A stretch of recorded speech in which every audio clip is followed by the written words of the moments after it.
Գյորջյան Կասկադ 60 ամիս փուլային վճարում բազմաթիվ առավելություններ։ Հիշում ենք հենց կալանավորման օրերին էլ տարբեր գնահատականներ հնչեցվեցին, որ սա ամենևին քաղաքականության հետ կապ չունի, Դավիթ Համբարձումյանն այդ կշիռը չունի, բայց ամեն դեպքում Համբարձումյանը կալանավորված է։ Նախ եւ առաջ ուզում եմ իմ լիակատար աջակցությունը հայտնեմ եւ Դավիթին Համբարձումյան եւ Հայաստանում այսօր բանտարկված բոլոր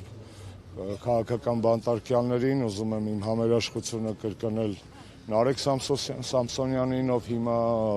հացադուլի մեջ է նաև քաղաքական հետապնդման արդյունքում։ Իհարկե նաև մեր համերաշխությունը հայտնենք Բաքվի բանտերում նստած մեր հայրենակիցներին, որովհետև իրականում այս գործերը նորից կրկնեմ, որ փոխկապակցված են։ Պարզապես Նիկոլն ու Ալիևը որոշել են, թե հայերի որ մասը պետք է նստի Բաքվում եւ Արցախի ռազմաքաղաքական ղեկավարությունը նստեց Բաքվում, մյուս մասով պետք է նստի եւ դատվի Հայաստանում։ Դավիթը եւ մնացած տղաները, սրբազանները, ընտրված այլ համանքապետեր այսօր քաղաքական հայացքների համար հետապնդվում են։ Նույն զավեշտալի է լսել իսկ իշխանական քարոզիչների այդ էժանագին պնդումները, որովհետեւ անկեղծ խոսանք, Հայաստանում դնում ենք մի կողմ իրավիճակ։ Աշխարհում չկա մեկ երկիր, որտեղի իշխանությունը ընդունի, որ կա քաղբանտարկյալ։ Բելարուսում հարցնեք, Հյուսիսային Կորեայում հարցնեք, Ադրբեջանում հարցնեք, Թուրքիայում հարցնեք, ոչ մի բռնատեր, ավտորիտար կառավարիչ կյանքում չի ասի, որ կա քաղաքական բանտարկյալ, եւ այդքանով կընդգծի, որ այո, քաղաքական բանտարկյալներ կան։ Եվ Հայաստանում անկախ նրանից թե ով ինչա պնդում կամ ով ինչա ծլվելում կամ հմեկը ինչ որակի լապշա է տորը եփում ու կախում մեր խեղճ հայրենակիցների ականջներին, ցավոք սրտի Հայաստանը դասվում է այն երկրների շարքին, որտեղ կան քաղաքական բանտարկյալներ։ Եռակի զավեշտալի է, որ այդ ամենը տեղի ունենում Եվրոպայի խորհրդի տարածքում, Եվրոպայի խորհրդի անդամ հանդիսացող երկրի դատաիրավական համակարգի ձեռքերով։ Դավիթի գործը ոտքից գլուխ քաղաքական է։ Ով որ կասկածում է, բայց ունի ենթադրենք առողջ բանականության նշույլներ, եթե նոր տարվա ալկոհոլը եւ բուդը ամբողջությամբ չեն սատկացրել իրենց գլխուղեղի գորշ բջիջներին, ապա կարող է հետեւյալ հարցի պատասխանով ինքը որոշում կայացնել։ Դավիթը քաղաքական բանտարկյալ է, թե չէ։ Առաջինը, ինչու 18 թվականին վերագրվող դեպքերի հետ կապված Դավիթը նստեց 25 թվականին 7 տարի լուրջ, ինչպես կասեր իմ նախագահ իրոք, 7 տարի հետո պետք է նստեր։ Երկրորդ հարցը, ինչու եթե կարող էր Դավիթը դատվել այդ հոդվածով, ենթադրենք պետքա դատվի մինչև 6 տարի ժամկետով, այդ դեպքում ազատ կարձակվեր, իր վրա կտարածվեր ամնիստիան, իսկ 6 տարի 3 ամիս ժամկետով դատվելու դեպքում դուրս չի կարող գալ բանտից։ Այդ էլ է պատահական լուրջ։ Երրորդը, արդյոք Դավիթի գործը չի ակտիվացել այն ժամանակ, երբ որ Դավիթը համաձայնեց, համարձակվեց, արիություն ունեցավ լինելու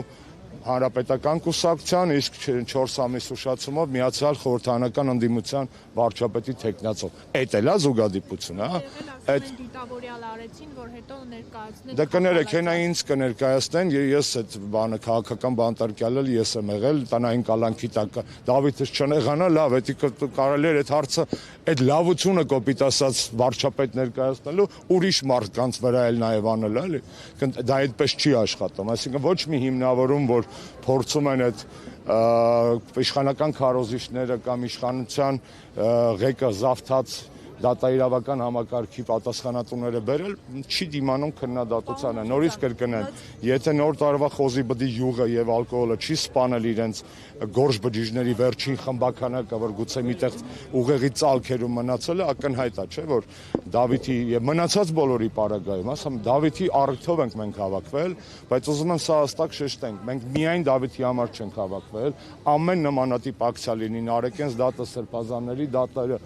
դա ազատությունն է բոլորի համար եւ ամենակարևորը, ինչպես Հանրապետականը եւ Սերժ Սարգսյանը մեր եզրափակիչ տարեվերջան ուղերձում ռոլիկում ասեցին, այս տարի ազատություն երկրին, որովհետեւ այս տղերքը անազատ են, որովհետեւ երկիրն է անազատ։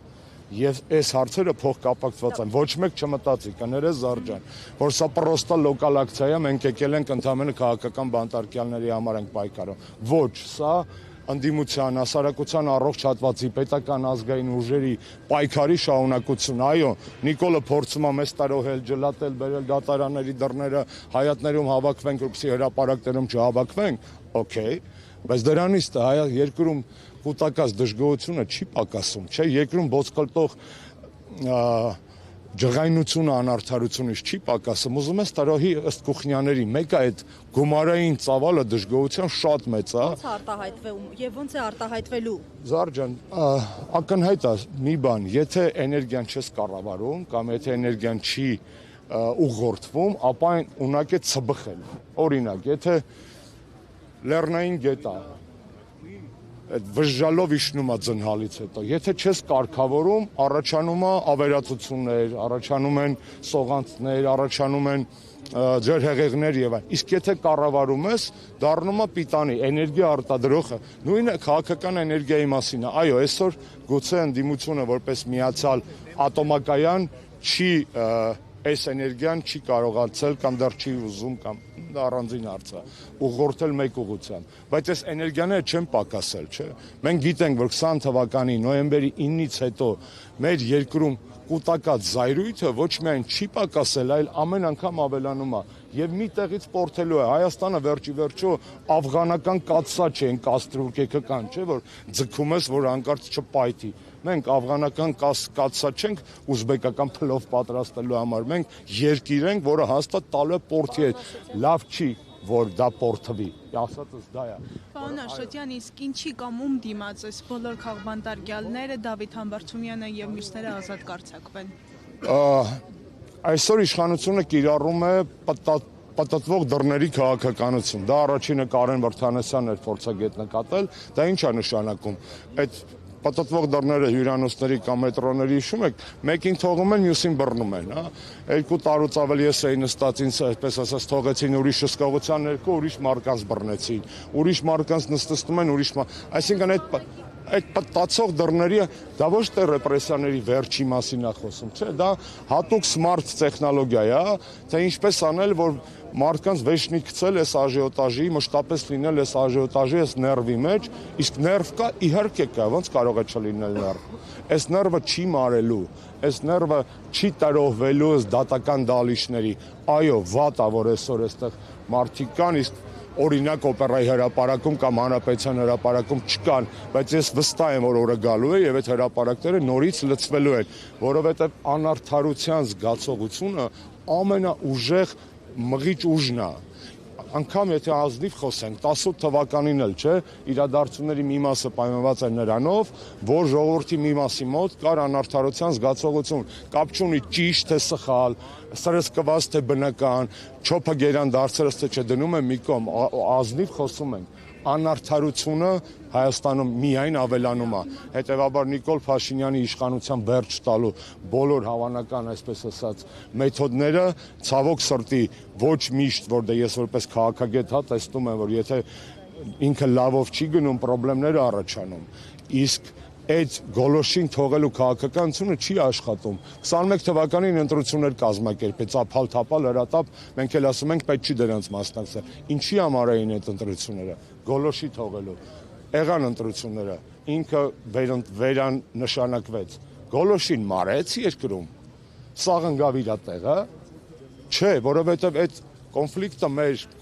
մեր ճգնաժամը, մեր դժգոհությունը քաղաքական չի։ Ես որպես հայ եմ ներվայնացած, ես որպես հայ չեմ կարող նորմալ քնեմ, ոնց որ հազարավոր լիքը մարդիկ եւ ոչ միայն Հայաստանում։ Սփյուռքի վիճակը նայեք, բարեկամներ ունեք, կանչեք հարցրեք, օրինակ ես եկել են երևի նոր տարվա, ոնց եք ձեզ զգում։ Գլուխներդ ինչ աստիճանի այլևս։ Հա, մի բան էլ չէր, որ քթներս ցցած են, բայց լավ չէր քթներս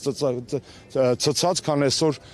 այդ մարդիկ իրանց քաղաքներում, հատկապես որտեղ կա ադրբեջանական եւ թուրքական համայնք, գլխիկոր են ման գալի, որ խուսափում են ամենաշարքային ադրբեջանցի վարորդի հետ աչքերով այ կոնտակտ ունենալ։ Այդ ճգնաժամը քաղաքական չի, չէ՞, սա այս ամեն ինչը թասիբի, ներվի, պատվի, արժանապատվության, եսի, զովաս տղերքի, կորցրած Արցախի, այս դրա մասին է։ Չկա, տեսնում եք, թասիբով տղերք են պատասխանում են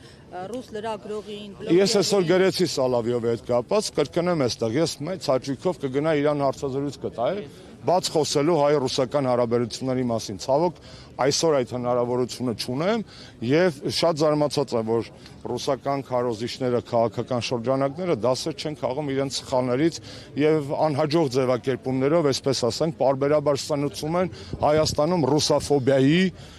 բանը, կաթսան։ Լավ, Հայաստանում ռուսաֆոբիան դարձել է ստահակների վերջին հանգրվանը, սրիկաների, ինչպես հայտնի ասացվածքում ասան, վերափոխեմ այդ ասացվածքը։ Բայց դուք եք այդ ձեր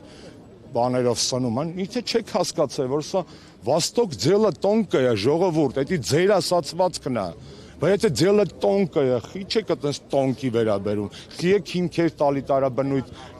ճտպտաններին ռուսաֆոբիանը։ Եվ երկրորդը հայ-ռուսական հարաբերություններում պակասում է լուրջ ազնիվ բովանդակային սրտացավ զրույց։ Մեր դաշտի մի մասը ցավոք սրտի չափից ավելի սեր է, մյուս մասն էլ վճարված ֆոբա։ Ֆոբի եւ սերի արանքում բնականաբար կա ընկերություն, կա ռազմավարական դաշնակցություն, կա համատեղ պատմություն, մշակույթ, ապագա, անցյալ, ամեն ինչ կա։ Եվ այդ երկու բևեռների մեջ, մոլության եւ ատիացության մեջ կորում են հայ-ռուսական հարաբերությունների աղը, կորում է։ Իսկ այդտեղ այո առաջանում են մարդիկ, ովքեր ուզում են իրենց ձեռքերը տաքացնել։ Այդ մարդիկ դες թասիբով եք քո ասացի պես, Էրդողանին բան ասեք, Ալիևին պատասխանեք։ Լավ, Ալիևից վախում եք, առնորդ նախարարին պատասխանեք։ Այսինքն դուք այտենց ընտրողաբար հայրենասիրություն է, այն ասում է 50 եվրո, բայց այն բանը մեջը չի, այտենց չկա, այտենց չի լինում քաղաքականության մեջ։ Կաներեք, շնորհակալ։